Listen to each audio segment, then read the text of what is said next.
Welcome to Macon Memories at Randolph-Macon College. I am Linda Wright, librarian and coordinator of Macon Memories.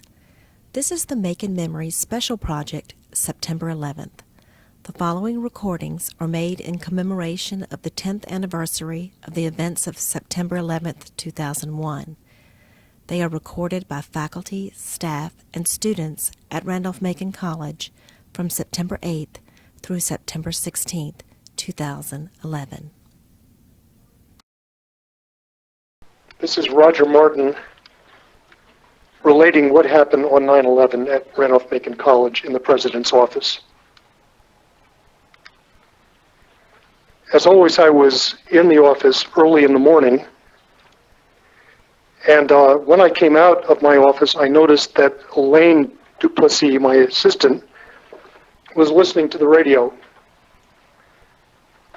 I listened with her. A plane had just hit one of the twin towers at the World Trade Center, something that was shocking to me as a New Yorker, because my father, many, many years ago, had been one of the architects working on the World Trade Center and was a close friend of the architect Minoru Yamasaki.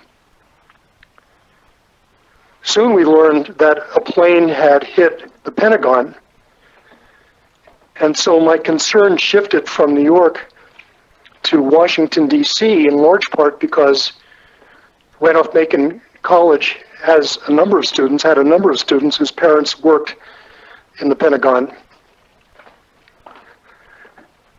And then the full story unfolded that this was a terrorist attack on the United States, the fields in Pennsylvania, the second tower, the collapse. Needless to say, everybody at the college was in complete shock. As we do on occasions like this, although this had never happened before, we decided to call an assembly in Blackwell Auditorium.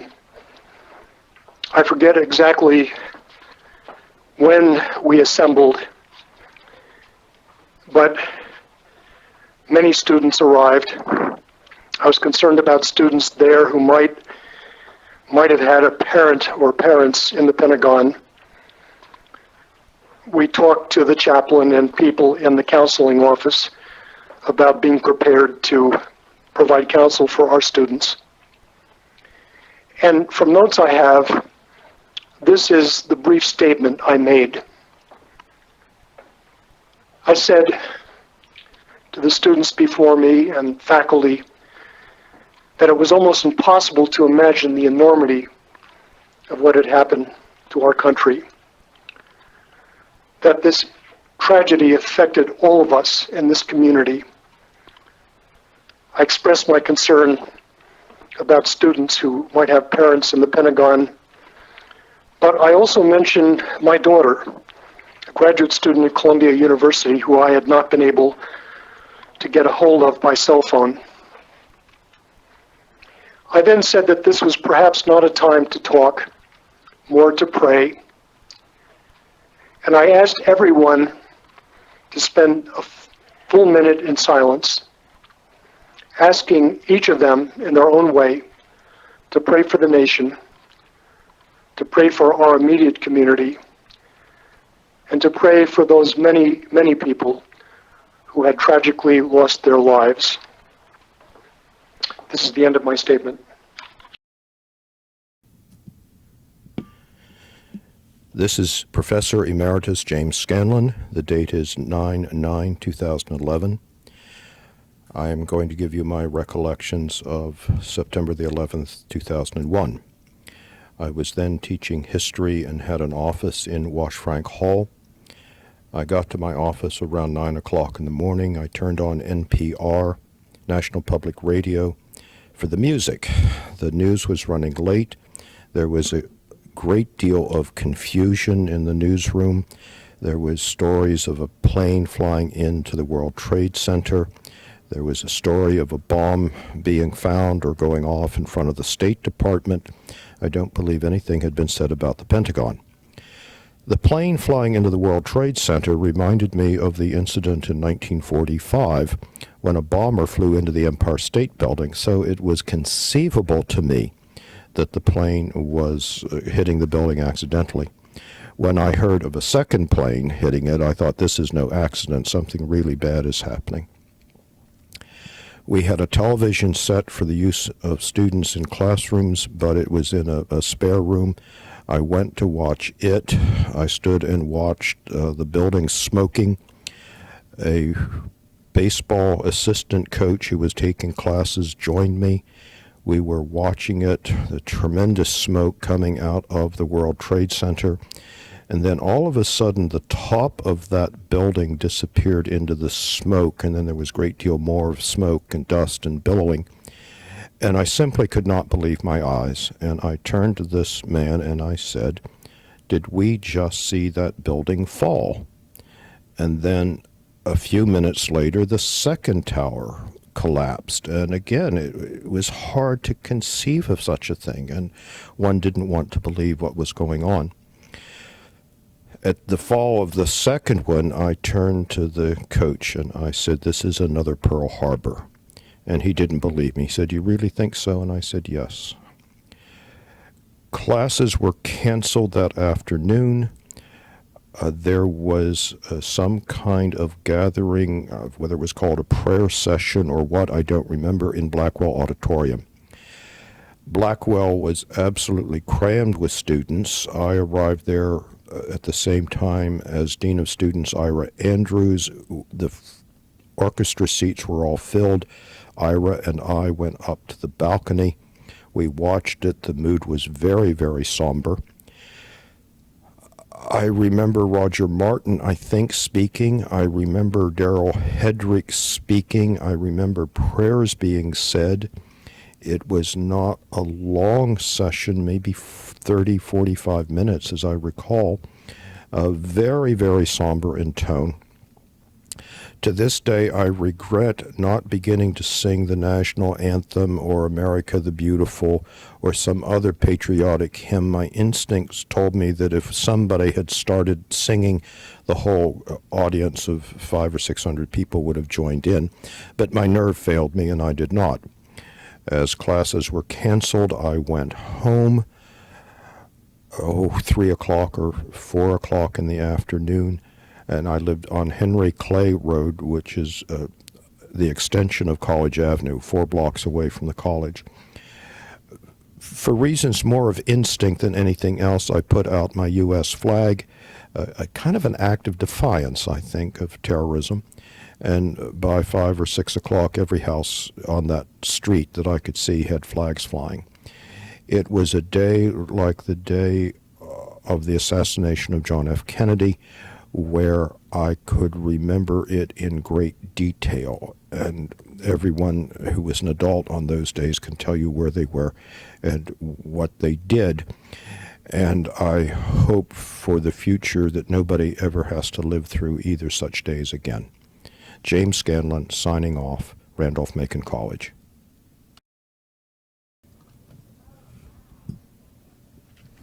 My name is Edward Gilkey. I am a 1972 Randolph-Macon graduate. I am now employed by the Campus Safety Department. And on September 11th, 2001, I was teaching high school history at Patrick Henry High School in Ashland. And shortly after the first plane hit the tower, one of my students came back from guidance and asked me, did I know or hear about the plane that ran into the building? Her name was Paula White.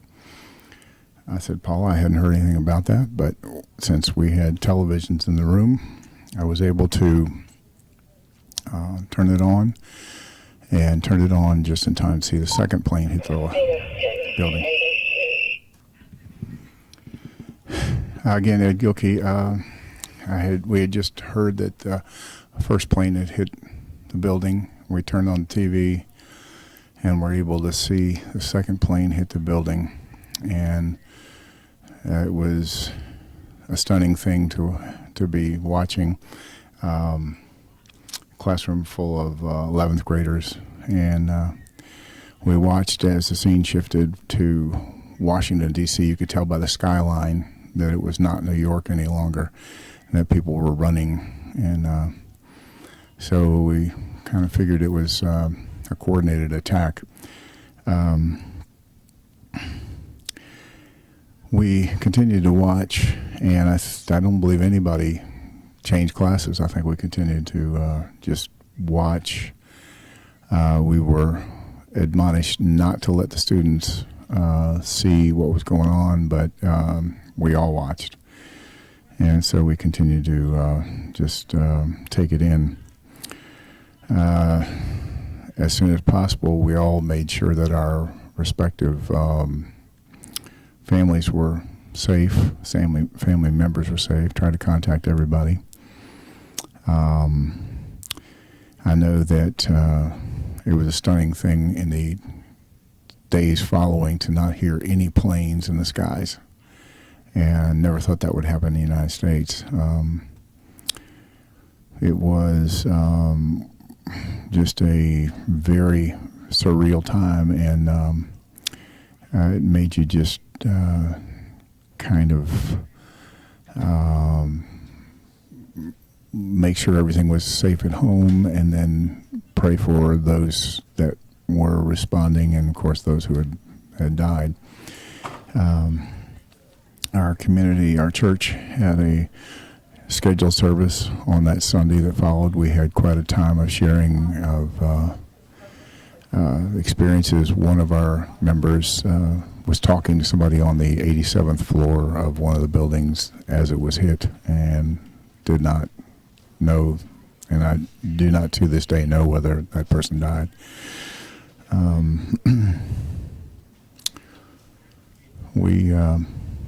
We changed a whole lot that day. We were a lot more in touch with our own families, I think, and we're also a lot more suspicious and maybe attentive to things that don't look like they should be in certain places. Of course, this was followed in Ashland on the by the sniper, and it just rammed home the idea that it's very difficult to deal with people who have as their goal your death, and that is what has stuck with me. My name is Ginger Young, and today's date is September 17th, 2011. I'm the director of the library here, and I was actually in this library on September 11th. I had been in Washington the Saturday before on September 8th for the first ever National Book Festival, and thoroughly enjoyed the day being in Washington and all the books and all the authors. It was wonderful. But then September 11th, I was at work in my office just a few feet from here, and Nick Fogel, who was our media technician at the time, came to my office and said, "You need to see this." So I went and followed him back to the Media Instructional Support office, and they had the TV on, and the plane had hit the tower. And when we saw the second one hit, this was no accident. We knew it had been deliberate. And I remember watching, and we just stood there and kept watching, and I just remember thinking, how will they ever clean that mess up? It's so high up in the building, which is another example of how oftentimes you worry about something that you won't have to worry about later when the buildings fell. It was a whole different cleanup. Later that day, I had a meeting scheduled, and I went to it, and we worked on what we were meeting about, but I just remember feeling so disconnected from everything. And in the days ahead, everything was different. The sky was bluer because no airplanes were flying. There were no condensation trails in the air. Just things were just separate. I went to a mosaic workshop that Saturday at the Museum of Fine Arts, and I just remember we all enthusiastically pounded tile into oblivion and we're thrilled to actually get the chance to make something of this broken tile. And then 2 weeks later, the planes were flying again, and I flew to St. Louis to see my daughter, and it was a whole different experience. It was empty. It was only business travel. There were no families traveling. We all stared at each other, trying to decide if we were terrorists or not as we got on the plane. They didn't have the intense searches yet, but it was a very, very strange experience, and it definitely has affected the rest of our life since then. Thank you. Goodbye.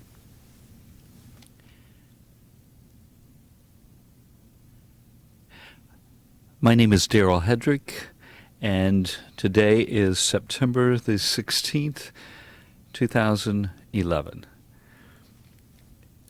On Tuesday, September the 11th, 2001, it was a picture-perfect September morning that everyone talks about, with lower temperatures, no humidity, a cloudless blue sky, and brilliant sunshine. I remember thinking as I drove to work, this would be a great day to be off on a bike ride. And just before 9 a.m., I walked through the campus center from the lobby here at Randolph-Macon, and I noticed a handful of people watching the television screens. And Sarah Hamby, one of the administrative assistants in the student activities office, called me over and said a plane had hit one of the World Trade Center towers. And we stood, a small group of us, watching billowing smoke pour out of the high floors of that tower. And at that point, the reporters assumed that a traffic helicopter or a small commuter plane had crashed into the building. A few minutes later, as we watched in horror as another plane crashed into the second tower with a huge fireball upon impact, we knew it was not an accident, that this was deliberate. This was a planned terrorist attack. And as that dawned on us, a number of us gathered over in former Dean of the college, Ira Andrews' office. And I remember it included Associate Dean Catherine Hall and others. And as we talked, there, to our utter disbelief, one of the towers came crashing down in a huge cloud of smoke. And then a short time later, the second tower came down. And we were just astounded by all of that. 210 stories of concrete, steel, glass, and people came crashing down. And then other events started to be reported. The Pentagon, the command center for the Department of Defense, had been struck by an airliner. And a fourth plane was reported hijacked and perhaps headed for the White House or the Capitol building. And then news that all government buildings and high-rises in cities across the country were being evacuated. All flights to the United States were being diverted or turned back. And then all flights in the continental U.S. were canceled. No planes allowed to fly, but military planes. And then live news coverage showed all of lower Manhattan covered in billowing smoke, thousands of people fleeing for their lives. It looked like the end of the world. I'll never forget that, and none of us knew what was going to happen next.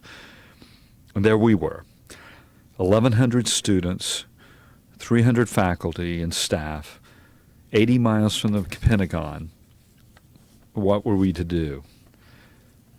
Former president of the college, Rusty Martin, joined our ad hoc group in Dean Andrews' office, and his decision was made to call the campus together for a meeting in Blackwell Auditorium. We didn't know what else to do, but we wanted us all to come together. Classes were canceled, email announcements were sent, the college's bells were rung, and hundreds of shocked, frightened people packed into the auditorium. It was a quickly called gathering. We had but minutes to prepare comments.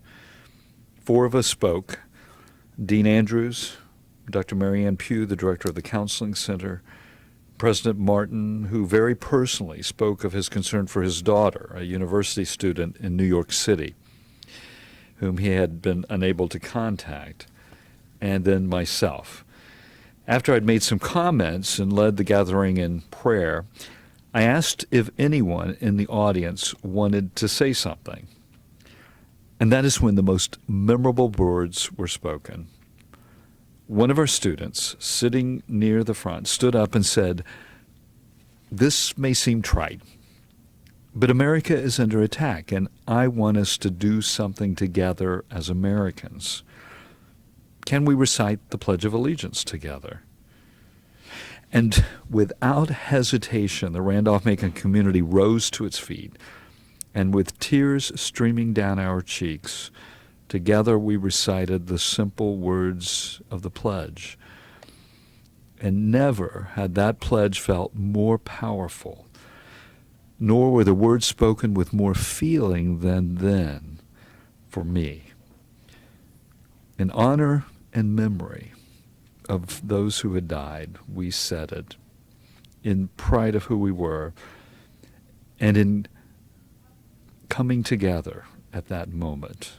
It'll be something I never forget. And in fact, every time I've thought about the events of 9/11, that experience in the auditorium, surrounded by our Randolph-Macon community, we stood together and we felt united.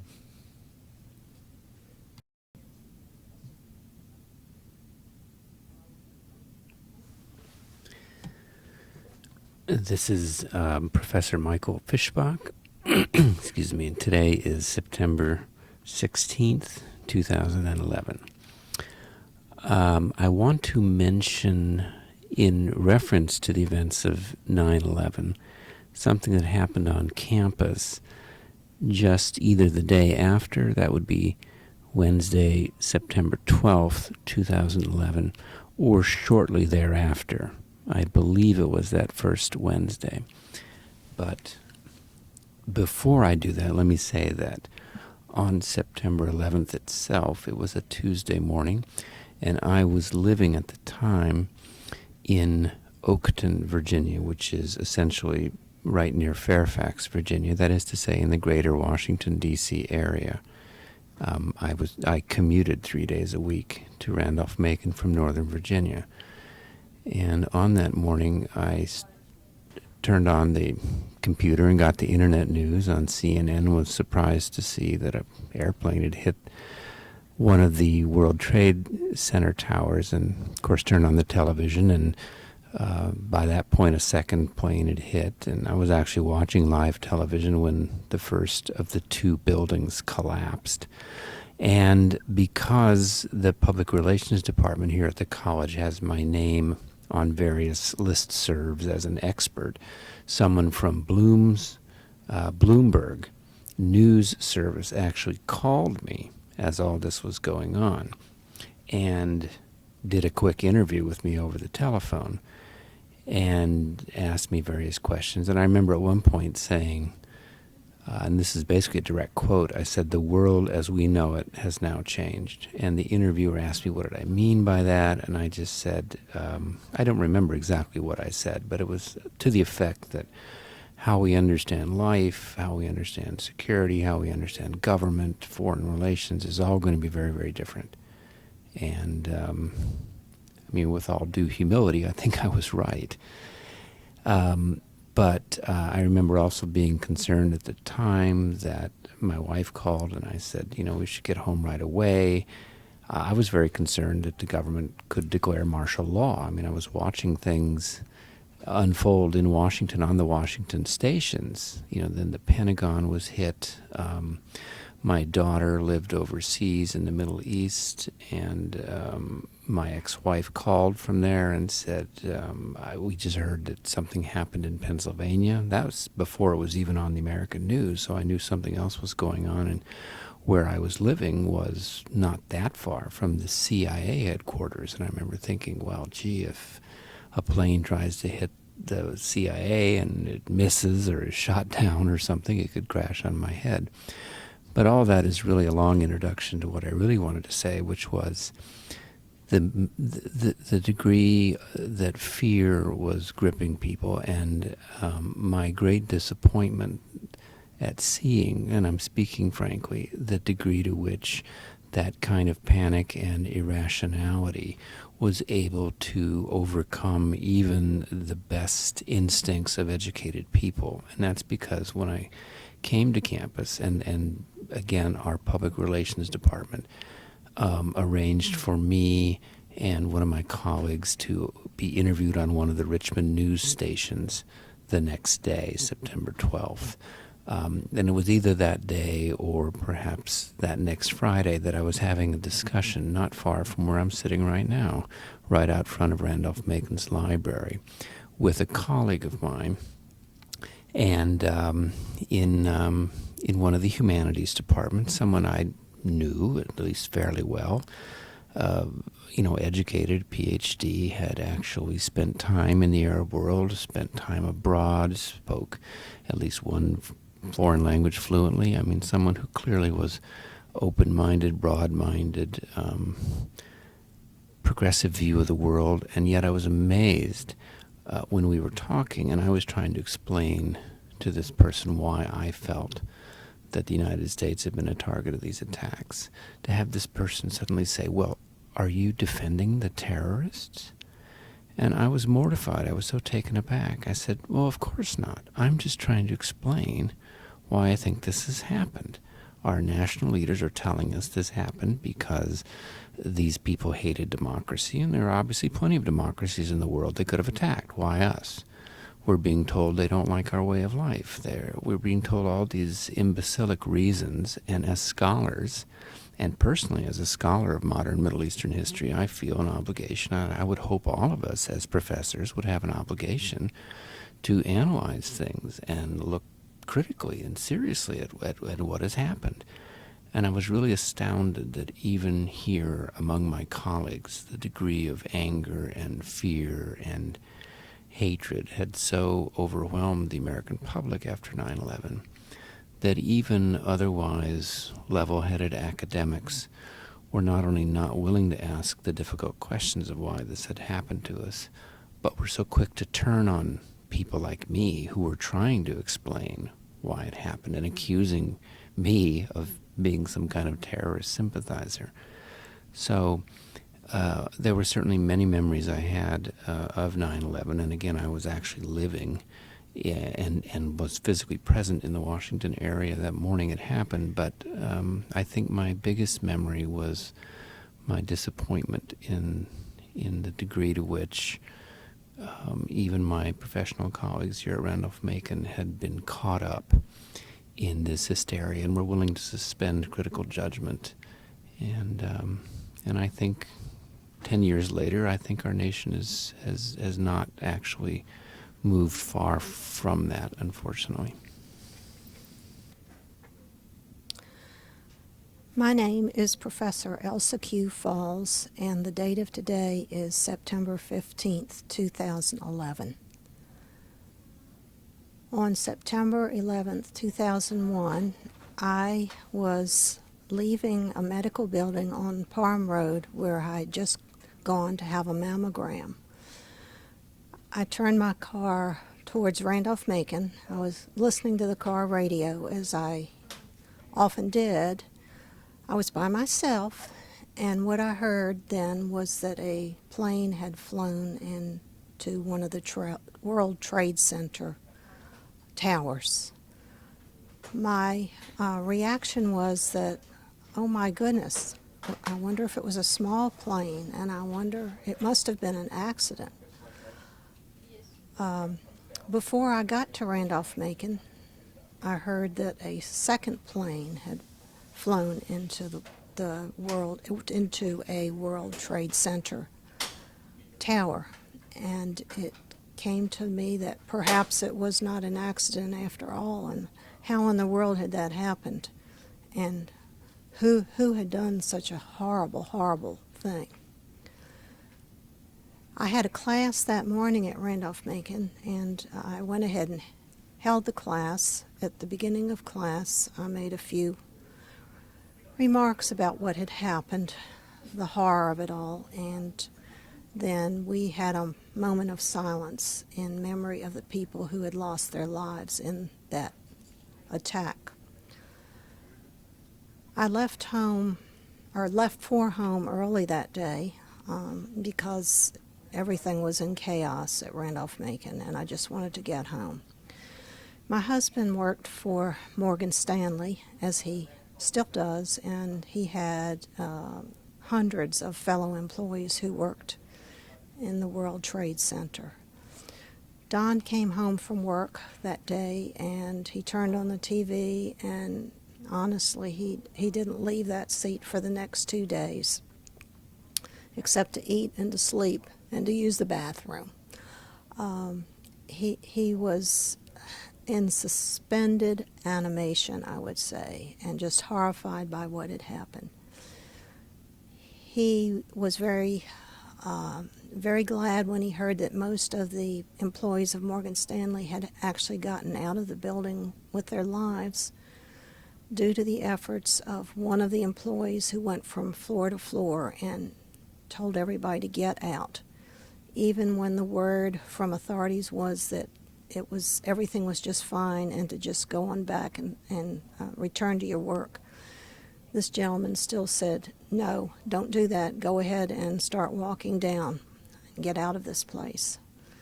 Because of that, there were just a small number of Morgan Stanley employees who lost their lives that day, including the gentleman who went from floor to floor trying to get everybody to leave. I would say that in the days immediately following September 11th, that everybody was kind of in a panic mode, kind of frightened of what was going to happen next, kind of unsure how such a thing could have happened. And we relived again and again the horror of it all.